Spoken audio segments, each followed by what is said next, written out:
convidados super importantes aqui ao vivo, cada um na sua casa, né? A gente está seguindo o isolamento social.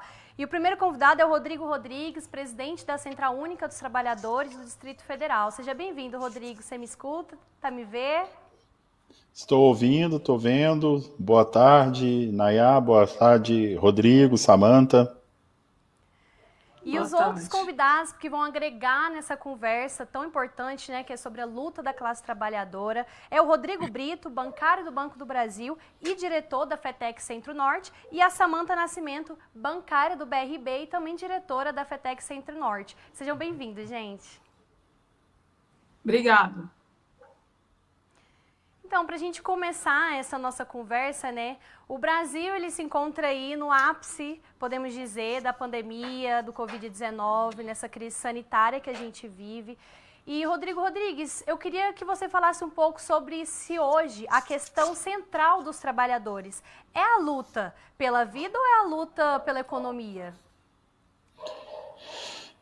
Primeiro, lembrar também que o companheiro Rodrigo Brito e a companheira Samanta são da nossa executiva da CUT-DF aqui, né? E o Rodrigo é nosso ex-presidente, a qual eu sucedo com muita honra. Olha, o momento é de luta pela manutenção da vida, mas nós não podemos deixar a questão econômica de lado, no sentido de que o governo tem tentado falar que as coisas são díspares e não são. O governo tem uma responsabilidade pela manutenção da vida das pessoas, tanto pela condição de sustento, quanto também pela condição de saúde. Então, nós estamos lutando para manter o isolamento social e termos vida para podermos depois seguir reerguendo a economia. Mas é importante que o governo faça o seu papel, que é o de garantir o sustento e a saúde das pessoas. Então, a economia, a produção que é feita pelos trabalhadores, e os empresários estão desesperados porque eles parece que perceberam agora que quem produz são os trabalhadores e não são os investimentos, mas o importante agora é que nós tenhamos cuidado com a vida. Mas o governo tem que ter cuidado com a economia também, sustentando aqueles que não têm um emprego formal, garantindo que as empresas continuem existindo após a pandemia, para que os empregos continuem existindo e a gente possa, após superar esse problema de saúde, seguir vida normal. Sim, eu queria agora a contribuição dos três convidados em relação ao isolamento social, né? A gente vê que o governo federal, desde o início, ele vem pressionando contra o isolamento social, né? Falando que as pessoas têm que ir para a rua, têm que trabalhar, movimentar a economia. Então, vocês estão de acordo com a manutenção do isolamento social e que o investimento na saúde pública é o melhor caminho para a gente combater essa pandemia? Eu queria começar aí pela consideração da Samanta.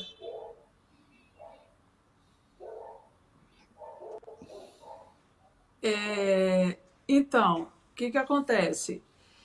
Sobre esse primeiro ponto que o Rodrigo falou, eu também vejo que, infelizmente, não está se priorizando o bem-estar, né, do povo em relação à saúde, mas sim mais o aspecto econômico, né? E a gente sabe, né, que hoje o Brasil está vivendo uma grande tragédia, né, nessa época de pandemia, né? E o Estado, ele tem que priorizar a saúde. E, assim, é inevitável que o Covid, ele afetou a economia brasileira. Mas a vida e a saúde são direitos primordiais e que já tiveram, inclusive já tiveram medidas econômicas que fizeram o desmonte do Estado, né?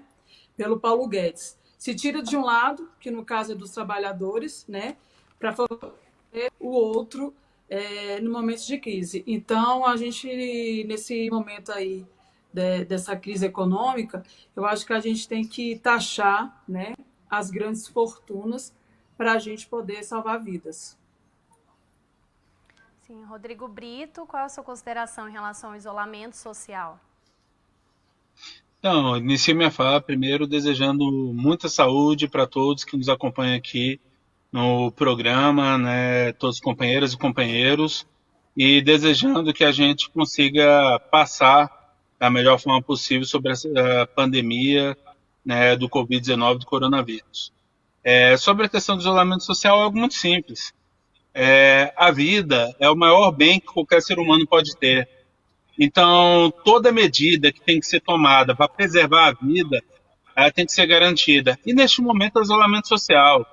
Não adianta eu falar de questão de economia, por mais que seja importante, temos que trabalhar, porque o que vemos, como o companheiro Rodrigo Rodrigues colocou muito bem, é o governo federal, o governo Bolsonaro, utilizando de um momento de crise, um momento de pandemia, para querer usurpar, para querer roubar direitos da classe trabalhadora, para querer tirar de quem já está prejudicado e favorecer aqueles que já têm muito.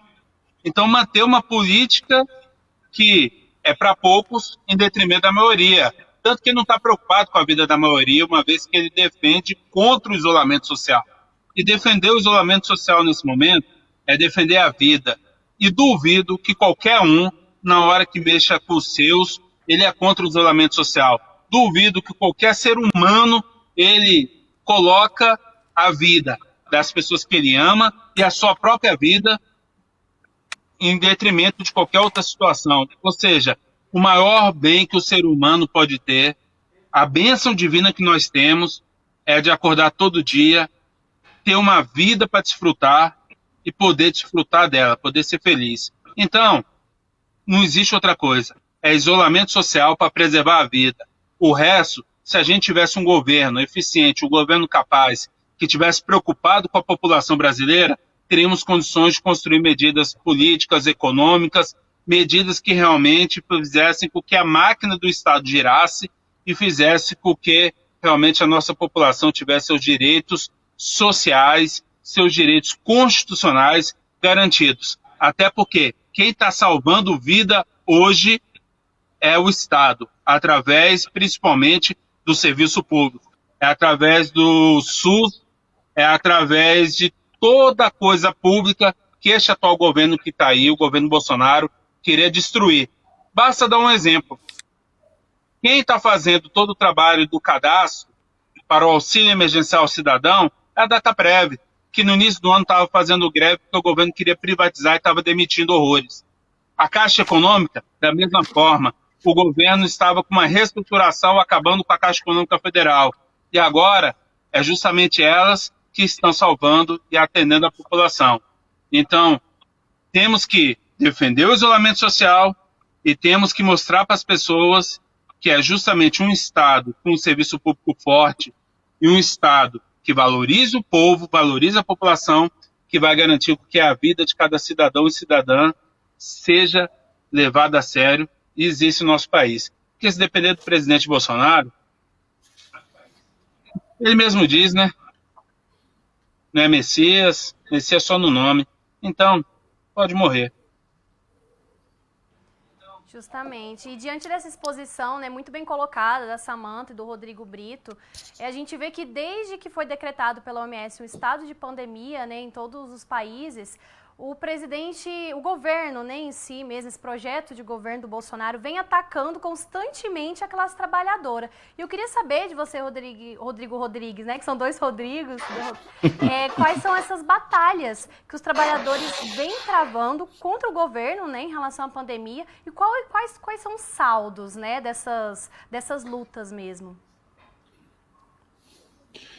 Olha, Nayá, são muitas lutas que nós estamos travando contra o governo. A primeira delas foi a tentativa de garantir o renda mínima que o companheiro Rodrigo Brito colocou, que inclusive saudar os trabalhadores e trabalhadoras da Dataprev e da Caixa Econômica Federal que estão se desdobrando, trabalhando final de semana, virando noite para dar conta de pagar o auxílio emergencial. E essa foi uma luta importante, uma vitória da CUT. E junto com partidos de esquerda, junto com outros movimentos sociais, lutamos para que tivesse o mínimo de auxílio a trabalhadores que não têm um emprego formal nesse momento.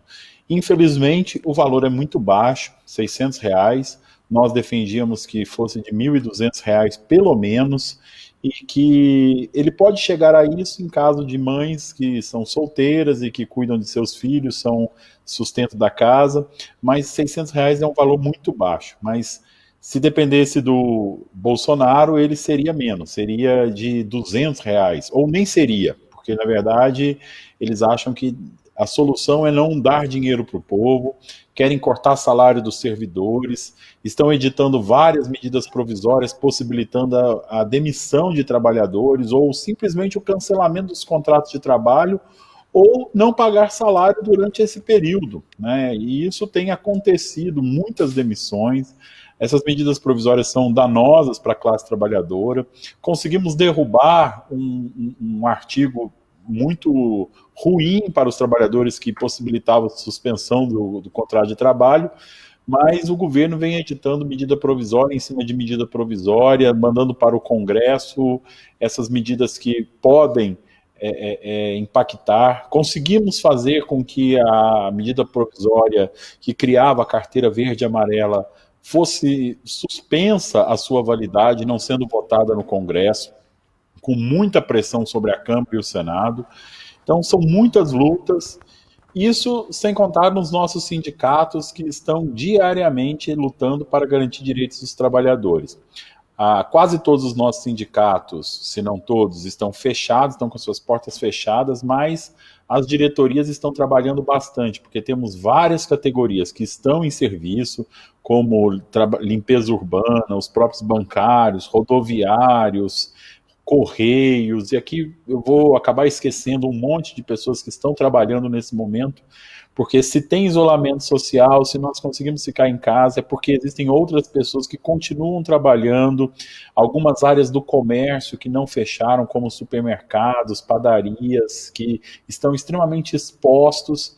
Então, a luta que nós estamos fazendo neste momento é a garantia dos nossos direitos, a tentativa de não perder emprego, a garantia de manter os empregos que existem e lutarmos para que tenhamos soluções que venham a voltar ao emprego aqueles que perderam neste momento, além da saúde. Muito importante. Quem não pode ficar em casa tem que exigir do seu patrão que lhe dê equipamentos de segurança para que possam ter tranquilidade de voltar para casa sem o medo de estar doente. Então, são muitas lutas que nós estamos fazendo e, principalmente, neste momento, uma luta pelo isolamento social. Aqui no DF, tentou-se voltar às aulas, ensaiou uma volta do comércio na semana que vem, a CUT se manifestou, vários sindicatos se manifestaram, conseguimos adiar mais uma semana o retorno do comércio, continuamos achando que ainda é muito cedo, estamos lutando contra a volta às aulas, acreditamos que antes de fim de maio não tem nem condições de discutirmos uma possibilidade de volta às aulas. Vivemos um momento em que o mundo inteiro está organizando para combater uma pandemia. E no Brasil, infelizmente, temos um governo federal genocida que quer ou matar o povo de fome ou matar com a própria Covid. E isso é inaceitável. Atingimos um nível de maior quantidade de mortes superior à China e o presidente debocha dizendo, e daí? Então, isso é inaceitável que tenhamos um governo que não respeita normas internacionais de saúde, e é por isso que a gente fala, para salvar vidas fora Bolsonaro. Sim, Rodrigo, você tocou num ponto muito importante, que é justamente sobre essa luta, né, de defesa pelo emprego e defesa dos salários, que o Brasil está numa profunda crise sanitária e também uma recessão. Depois que tudo isso passar, será que é possível fazer o capital, os donos do capital, né, que é 1% aí do Brasil, mas que detém toda a riqueza do país, é possível fazer com que eles ajudem nessa essa recuperação da economia sem ter que tirar da pele dos trabalhadores? É como diz a letra da Internacional, né? Não esperemos nada de ricos e patrões, façamos por nós mesmos. Eles não têm que ajudar, eles têm que ser taxados. A fortuna que está acumulada é fruto de exploração de trabalhadores e trabalhadoras. Acho que esse debate sobre a taxação das grandes fortunas, sobre taxação de herança, é importantíssimo. Estamos falando de coisas que pode começar de forma muito simples. Quem tem carro, todo mundo que tem uma moto, tem um carro, uma CGzinha, paga imposto por ter esse veículo. O Luciano Huck, o dono da Havan, não paga imposto porque tem um helicóptero. O iate do Roberto Justus não paga imposto por propriedade. Isso é um absurdo. Como é que você tem um iate e não paga imposto de propriedade quando uma moto de 125 que o entregador de pizza tem todo ano tem que pagar o imposto e se não paga a polícia militar toma ela e ele fica sem o instrumento de trabalho. Então, a taxação de grande fortuna começa cobrando imposto de propriedade de luxo, como helicópteros e iates. Mas esses bilionários precisam ter taxação sobre os lucros. Eles retiram lucros das empresas que lucram altíssimos valores. Os donos do Itaú, os donos do Santander, precisam ser taxados, inclusive porque o Santander remete lucros para o exterior, enquanto explora os trabalhadores bancários aqui no Brasil. Sim, e sobre as empresas públicas, né, nesse enfrentamento da pandemia, quais são os desafios que são colocados para eles, assim, agora? Por mais que seja óbvio, né, o papel do SUS, mas quais são os desafios nesse momento, a importância da defesa dessas empresas públicas nesse enfrentamento do Covid-19? Olha, primeiro, as empresas públicas como o Banco do Brasil, Caixa Econômica, como a Petrobras, são empresas importantes porque elas geram riqueza para o Brasil e movimentam a economia. A Petrobras chegou a representar em torno de si, em terceiro nível, segundo nível, subsidiárias, pequenas indústrias que forneciam, comércio que gerava em torno dessas pequenas indústrias, 1/4 do PIB brasileiro. O Banco do Brasil é um banco que gera bilhões e bilhões de lucro anualmente para o Brasil. Então são empresas fortíssimas. A Caixa Econômica Pública está demonstrando agora o tamanho da sua importância, porque não tem capilaridade bancária como a Caixa Econômica tem. A empresa de Correios, que presta um serviço essencial da cidadania brasileira. Não haveria eleições, não haveria Enem se não fosse a empresa de Correios. São empresas que estão sob ameaça de privatização e que temos que defender intransigentemente, porque elas dizem respeito à soberania nacional. Por outro lado, temos os serviços públicos diretos que precisam ser valorizados. E aí temos uma emenda constitucional que foi aprovada, a emenda 95, que temos que lutar pela sua revogação. É um absurdo que a Constituição brasileira defina que não pode aumentar investimento em educação e saúde por 20 anos, porque a prioridade é pagar lucro de títulos de dívida pública, lucros de especulação financeira. Então, são lutas que nós precisamos ter para a manutenção das empresas que garantem a riqueza e a manutenção da prestação dos serviços públicos, como o SUS, como a educação pública universal para todos os filhos e filhas da classe trabalhadora. Sim, Rodrigo Brito, em relação a... Você me escuta ainda? Porque eu acho que até que o vídeo da Samanta deu uma travada. Em relação ao Fora Bolsonaro, né, esse movimento crescente agora, mais do que nunca, é essencial também. Eu queria que você falasse de que forma a permanência do Bolsonaro no governo agrava essa situação de pandemia. Não, então, a permanência do Bolsonaro no governo agrava no momento em que o presidente, que teria que ser a pessoa, que neste momento teria que ter mais sensatez, mais tranquilidade, ser o líder da nação, na defesa da saúde de cada cidadão e cidadã brasileiro, na defesa da coisa pública, né, do serviço público, das empresas públicas que estão prestando todo auxílio para que a nossa população possa passar por essa crise. Ou seja, é quem realmente tinha que estar liderando a nossa nação. Ele faz um papel inverso. Ele faz um papel onde o seu governo ele não mostra nenhuma preocupação com a vida, não mostra nenhuma preocupação com cada cidadão e cidadã e não mostra nenhuma preocupação com os instrumentos do Estado que são fundamentais para que a gente passe por essa crise imposta pela pandemia do Covid-19.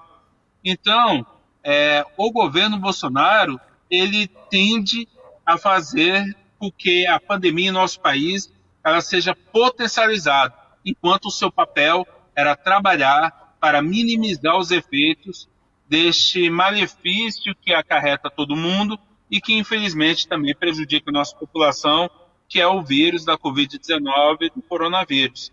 Então, infelizmente, nós temos um presidente que, ao invés de todo dia trabalhar junto com o seu governo, junto com todos os seus ministros, para salvar a vida da nossa população, ele praticamente atua de uma forma como se isso fosse algo irrelevante e que o mais importante seja garantir a lucratividade do grande capital e os interesses do capital externo, e aí, em especial dos Estados Unidos, que, diga de passagem, tudo que a gente vê o governo Bolsonaro fazendo é a mesma política do governo Trump no que se refere às coisas negativas. Agora, as coisas positivas, ainda estamos esperando para ver se aparece algo, porque o que a gente quer é que sejam políticas para salvar vidas, políticas para garantir tranquilidade para a nossa população, e não apenas e daí. Sim, justamente. Enquanto a gente espera, várias pessoas, né, infelizmente, perdem a vida para esse vírus, né, aqui no Brasil. E já, infelizmente, caminhando para o nosso final, Samantha, você ainda me escuta, Samantha? Conexão aqui.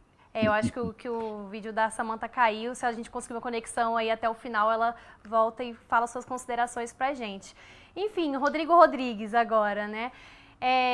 Amanhã é uma data muito, muito importante, 1º de maio, uma luta, é uma data importante de luta, né? Não tem nada que comemorar, ainda mais por agora. Eu queria saber qual é o seu recado em relação aos trabalhadores para a gente defender a vida e lutar justamente por esse fora Bolsonaro, né, agora. Amanhã é um dia de grande luta, é o Dia Internacional de Luta dos Trabalhadores e Trabalhadoras, que demarca a construção da nossa organização em busca de conquista de direitos, em busca de igualdade, de justiça social, e teremos um importante ato que celebrará esse 1º de maio, aqui na TV comunitária. Quero convidar todo mundo a assistir, todo mundo que está acompanhando a TV Bancários, a acompanhar a partir das 14 horas, será ao vivo, com muito debate político, mas também muita atividade cultural, muita música, muita gente boa se apresentando e muita informação para os trabalhadores e trabalhadoras. Tem uma programação completa que já está na nossa página. Amanhã, junto com a TV comunitária, vamos trabalhar bastante para fazer um belo ato virtual. Será a primeira vez que passaremos um 1º de maio reclusos, mas não passará esquecido, não deixaremos de dar o nosso recado. E é importante que a gente tenha clareza sobre tudo isso que estamos debatendo aqui. Amanhã será também melhor debatido, será melhor explicado.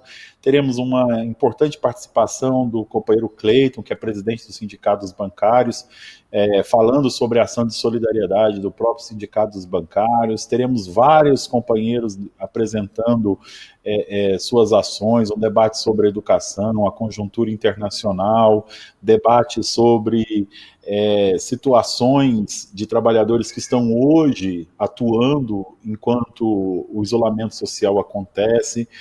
E, como eu disse, intercalado com muita cultura, muita arte, para que a gente possa fazer dessa programação informativa, formativa e divertida. Justamente, já que você fez o convite aí, eu vou reforçar para os telespectadores, como o Rodrigo Rodrigues disse, amanhã, no dia 1º de maio, aqui na TV Comunitária, a gente vai fazer uma transmissão ao vivo e também no Facebook da CUT Brasília Oficial, para a gente, enfim, debater um ato cultural e político desse 1º de maio da classe trabalhadora. Então confiram, aproveita que está em casa e que tem que ficar em casa e acompanhem essa live, participe, serão 4 horas de live direto das 14 às 18 horas. E, gente, eu tô aqui no Facebook do Bancários e chegou uma pergunta que eu acho que é muito importante. Eu queria saber se a Samantha ou o Rodrigo eles teriam esse dado. Que a pergunta é sobre o número de bancários infectados por coronavírus. Se vocês sabem e se tem notícia da pandemia em agências abertas.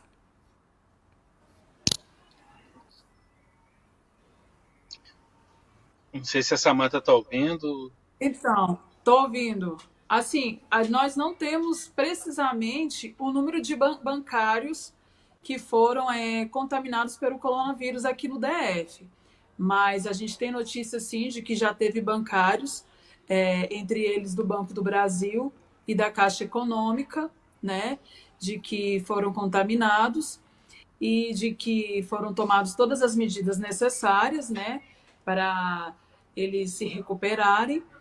E, inclusive, as agências que tiveram bancários contaminados foram fechadas, né, e tiveram o estabelecimento passar por vistoria, por uma limpeza, desinfectação, e os funcionários ou remanejados para outras agências ou trabalhando em home office. Mas, assim, os dados mesmos de quantos precisamente, eu não tenho esse levantamento, mas que se há notícia, sim, de que tiveram, sim, bancários contaminados pelo Covid-19 aqui no Distrito Federal. Sim. Posso contribuir? Claro, Brito. Fica à vontade. Então, botando algumas coisas que são importantes. Primeiro, foi negociado entre os sindicatos bancários de Brasília, né, fora as questões negociadas com a Federação Nacional dos Bancos, mas com o governo do Distrito Federal, um comitê de crise do sistema financeiro. Tanto para que a gente pudesse trabalhar vendo formatos, né, e mecanismos de atender a classe trabalhadora, a população do Distrito Federal, como também os pequenos e médios empresários, ou seja, aqueles que precisam dos bancos, cooperativas de crédito, financeiras, de todo o sistema financeiro nesse momento, para que a gente visse a melhor forma de atuar, tanto buscando soluções para demandas econômicas, mas principalmente soluções preventivas e de combate à possível contaminação do coronavírus, do Covid-19. Infelizmente, esse comitê de crise que foi acertado, foi negociado e que o sindicato encaminhou o meu nome, da companheira Vanessa, que é a nossa secretária de saúde, até hoje ele não foi instalado pelo governo do Distrito Federal. Então, várias medidas que deveriam estar sendo encaminhadas, deveriam estar sendo praticadas, realizadas no dia a dia, não estão ocorrendo por omissão do governo do Distrito Federal. Um exemplo claro, a testagem sobre a situação do trabalhador bancário. Quando eu falo trabalhador, não é apenas o bancário e bancária, mas qualquer trabalhador do sistema financeiro, seja um financiário, cooperativa de crédito, lotérico, vigilante, trabalhador da conservação, se ele está ou não com o Covid-19. Porque sabemos que muitas pessoas podem estar sintomáticas e estar propagando, fazendo com que o vírus se espalhe, enquanto era o momento da gente estar prevenindo. Porque como a Samantha falou, de forma muito correta, em uma unidade do sistema financeiro que tem alguém que, porventura, for acometido do Covid, essa unidade é fechada. E essa medida era para estar sendo realizada e os testes não estão sendo feitos.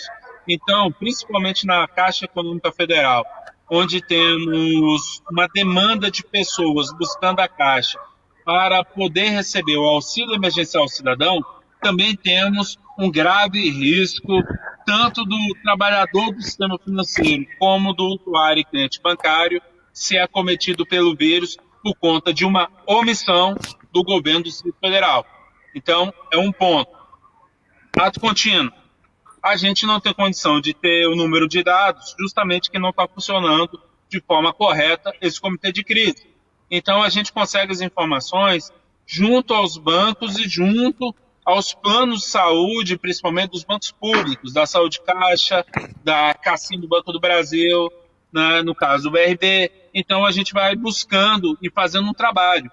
Agora, se nós tivéssemos o apoio do Estado, com certeza teremos condições de tomar medidas mais eficazes para prevenir a propagação do vírus, tanto para os trabalhadores e trabalhadoras do sistema financeiro, como para clientes e usuários. Ou seja, teremos uma ação mais eficaz para inviabilizar a propagação do Covid-19, do coronavírus. Por isso, aproveito o espaço para cobrar do governador Ibanez que instale imediatamente o comitê de crise do sistema financeiro do Distrito Federal, para que a gente possa atuar, porque muitas e muitas pessoas estão procurando as unidades bancárias, as instituições financeiras para serem atendidas. Afinal, quem tem fome tem pressa, quer colocar comida em casa. Então, por isso, nós precisamos realmente estar desempenhando esse papel. Então, temos essa dificuldade para conseguir os números, mas temos uma militância efetiva, tanto dos companheiros e companheiras na base que estão atuando, atendendo a população, como da direção dos sindicatos bancários de Brasília, buscando os dados e buscando potencializar as medidas de prevenção ao coronavírus, à Covid-19. Então, essa questão que eu gostaria de salientar, porque nossa ação poderia ser muito mais eficaz se o governador Ibanez cumprisse com a sua palavra, que é apenas dar condições para que a gente possa atuar prevenindo a contaminação para a população de Brasília, clientes e usuários de bancos e, obviamente, para os trabalhadores e trabalhadoras de unidades do sistema financeiro. Sim, essa reivindicação é muito importante, muito urgente mesmo, Rodrigo. Muito importante você usar esse espaço justamente para trazer essa fala e dar esse recado mesmo para as pessoas, porque as pessoas também façam parte dessa luta, entendam a necessidade, né, de desmontar esse comitê e de continuar ainda nas suas casas cobrando do governo medidas eficazes de prevenção ao Covid-19. Gente, infelizmente o nosso programa está ficando por aqui. Eu agradeço muito a presença de vocês. Eu que agradeço a oportunidade, o convite, e amanhã nos acompanhe aqui na TV Comunitária e pelo Facebook da CUT. É isso aí. Então fica por aqui mais um TV Bancários. Amanhã acompanhe, como o Rodrigo disse, acompanhe e participe da nossa live 1º de maio da classe trabalhadora, que acontece a partir das 14 horas, vai até às 18, no Facebook oficial da CUT e da TV Comunitária. Continue acompanhando a programação da TV Comunitária e até a próxima. Bancário e bancária, vencer esses desafios.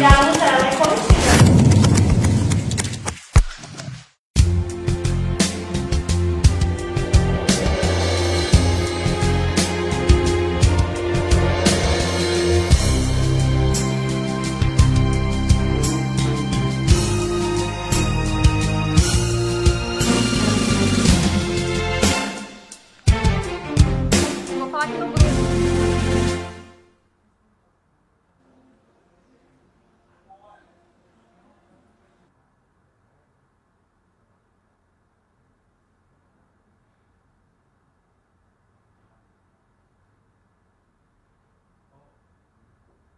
Pode fechar? Alguém tá aí? Alguém tá aí que tá me ouvindo?